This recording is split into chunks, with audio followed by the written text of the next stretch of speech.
Sa Señora La Virgen de Pilar Jose, Assalamualaikum warahmatullahi wabarakatuh. And the Lord Alcalde Kimer, kami di Mayor Celso Lubregat, Sir Percy, Ramos Taki, junto con Ateneo de San Juan, Father Ernald, Andal, Sir Cortez, and Ma'am Lea del Ateneo de San Juan. Kaya kami formalmente, we would like to formally make this statement for the information of the public. And we are very saddened by this incident, and we assure the community, not only the Ateneo, but even our schools, that stronger measures are being done to protect you. May we listen to the statement of Father Ernald Andal, the President of the Ateneo de Zamboanga, for his information.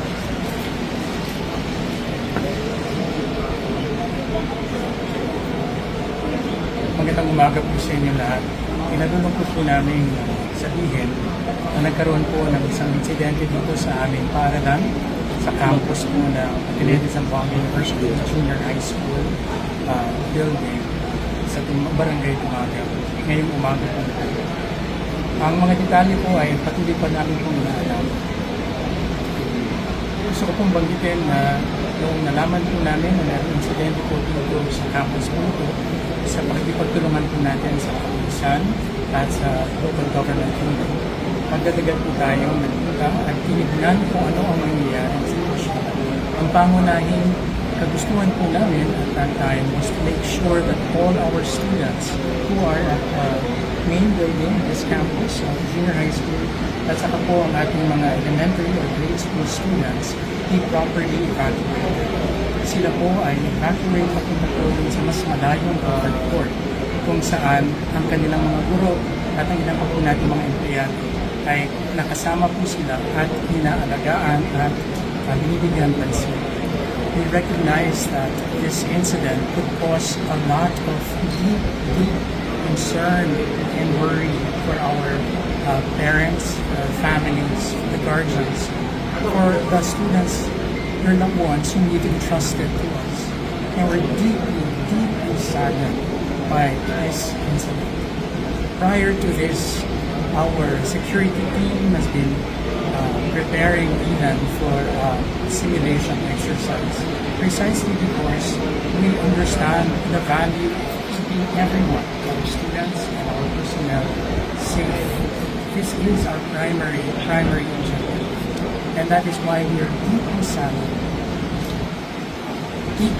saddened by this incident this morning. We are confirming that there are 2 fatalities. We are in the process of working with our police for us to be able to identify them so that we could communicate first to their loved ones. We do not have any other information as of this time. Pero we would like to share them as responsibly as we can, as soon as we have them. Ngayong araw po na ito, ang ating lahat po ng antas po ng pag-aaral, all of our classes in all levels at the Ateneo de Zamboanga University are canceled, all the way from kindergarten to grade school, junior high school, college, and professional schools.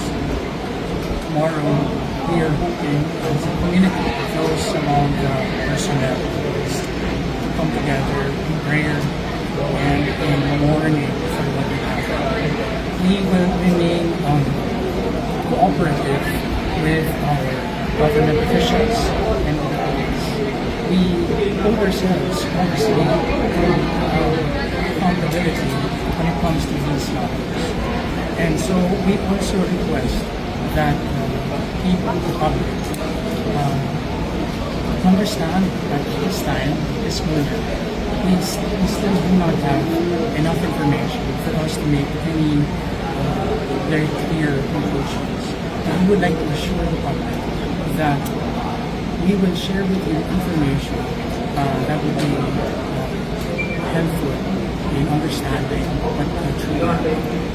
So this time, to assure everyone, those from the grade school who are already here, ay nasa proseso na po sinusunod po sila ng kanilang mga magulang, kanilang mga guardians. And we're doing that very closely with our city government officials and with the community course, with our own security office. Likewise, for our junior high school students who have also been evacuated. At no particular time when they've been evacuated have they been left alone by themselves. Our very, very diligent and very, very caring and compassionate administrators and faculty members and teachers remain with them.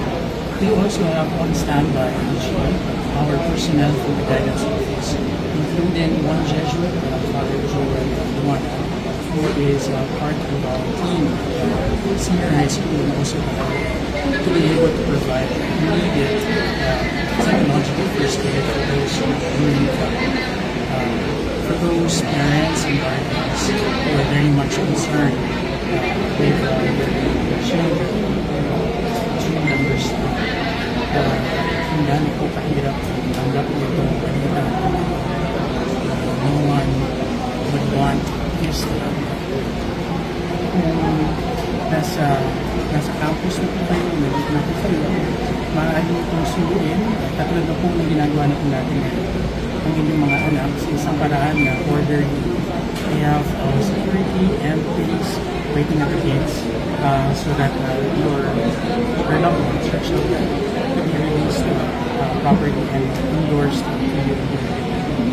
Again po, nalulungkot po kami sa kaganapan ko. Hindi po namin nanais na ito ay hindi lang po nagkala po yan.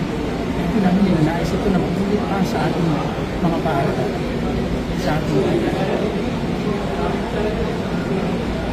maraming salamat po sa ating city government. We will listen. We will not entertain any questions first because we are still responding to the emergency, but we will have the official police. Ma'am, ang sugatan na sila. Yes po, no, actually kanina no, natanggap na natin yung report for alleged shooting incident dito banda sa Ateneo sa Tumaga campus. So may personnel naman tayo naka-deploy banda sa Ateneo, no? Kaya naka-respond agad and additional forces din dumating dito from the mobile forces and other station and other security forces dumating dito. So yung unang ginawa din natin, no, yung sinecure agad yung mga estudyante and also sinecure din natin yung scene of incident. So after na secure natin yung scene of incident, create na rin po tayo ng incident command post, no, para at least doon mapag-usapan at maplanuhan kung ano pa yung mga dapat gawin. So wag na po tayo mag-alala, no, yung situation na contain na natin, no, and yung area na secure na rin po natin. So yun lang po. Sir, ilan ang sugatan, sir? Ilan ang Bale, sugatan? yung nakita natin na may dalawa po yung nawala ng buhay dito sa insidente. So Sugatan, sir? wala pa tayong confirmation, pero yung initially nakita natin may dalawa po yung nawala ng buhay. So i-review pa namin lahat ng mga CCTV, mga statement para mabigay namin sa inyo yung saktong kung ano talaga yung nangyari dito sa insidente. So we will give you, as of now, there are only 2 identified persons that have been fatalities. Further investigation will be done.